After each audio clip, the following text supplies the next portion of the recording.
Hello and welcome to the video in which we will demonstrate how to code and use one of the Inventor's modules, the green one that will act as a flashlight. To begin, connect the module to the Batcontroller and the Batcontroller to the PC. Turn the Batcontroller on and go to code.circuitmess.com. Create a new sketch and name it Flashlight.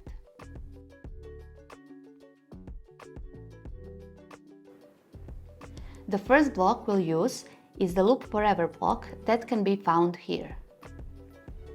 This block ensures that the code inside it is continuously executed. Go to the modules block section and find the flashlight on block. Insert it within the loop block.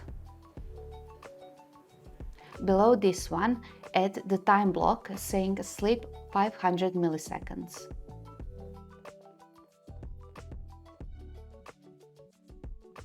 Now look for another modules block labeled flashlight off and below it add another time block.